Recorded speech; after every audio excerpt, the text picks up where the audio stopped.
Titanfall was a pretty big success when it first released back in 2014. Not in numbers as you would think, but in critical praise.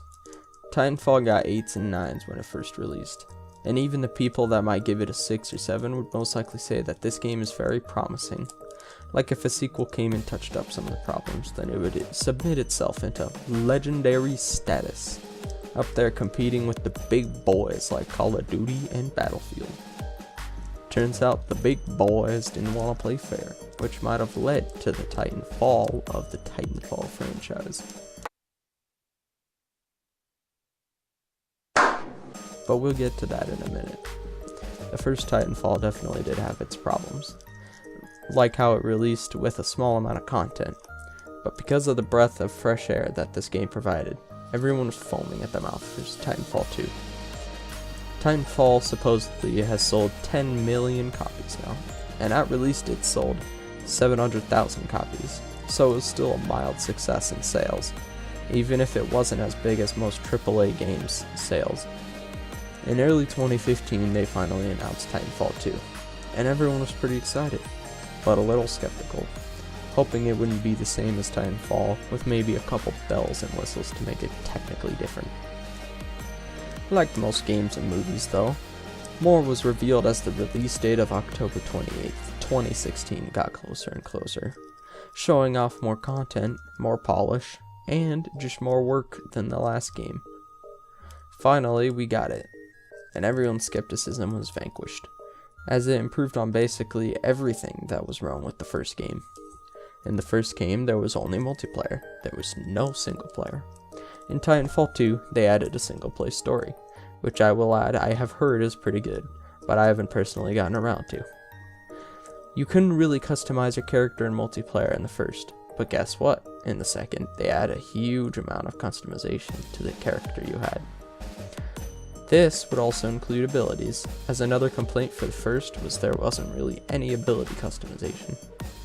Basically, Titanfall 2 improved on everything in Titanfall 1, and all the critics saw this, with almost all of them giving 8s and above, and even the casual audiences were now giving 8s and above, whereas they used to just give 6s and above.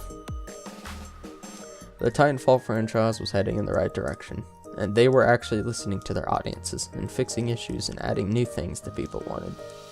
It seems like the Titanfall series is heading for that legendary status that the people thought it could achieve, but then again, this would be called the rise and the Titanfall of Titanfall if it did achieve this. So, why is there not a Titanfall 3? Wasn't it a complete success? Well, it was, but not financially, as it is said that the second game actually sold less than the amount of the first game. Now you might be questioning why it sold even less than the first. And while I may not have the definitive answer, especially since there is conflicting info on the internet, I can at least try and find it.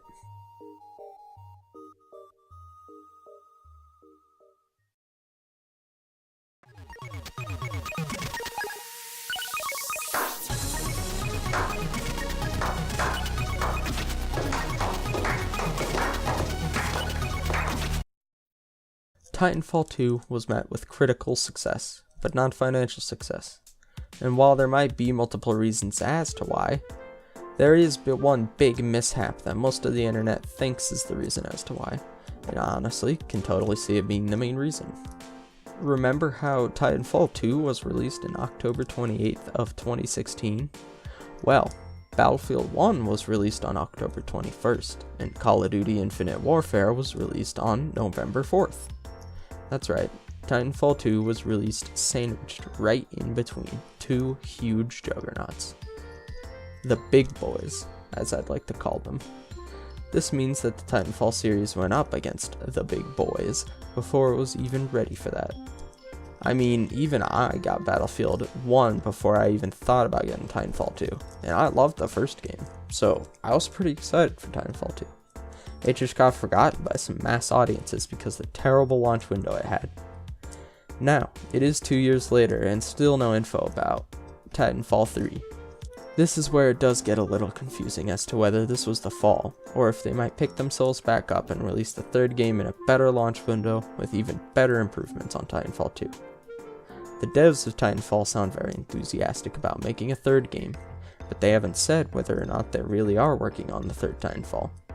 EA also purchased the company and wanted to make a new game in the series, but by the sounds of it, it might just be a mobile game. Plus, when they say they are fully committed to Titanfall, that might just mean DLC, like adding new content or updates, or might even just mean the mobile game they're making. It's just too vague to completely confirm a new entry in the series. There was also a Titanfall online game that was supposed to release in Asia, but it was eventually cancelled. But this might have been because the company making it, which was an entirely new company from Respawn, which was the OG makers of Titanfall, was apparently taking too long to develop it, and the test betas went terribly. The situation with the Titanfall series right now is just a complete mess.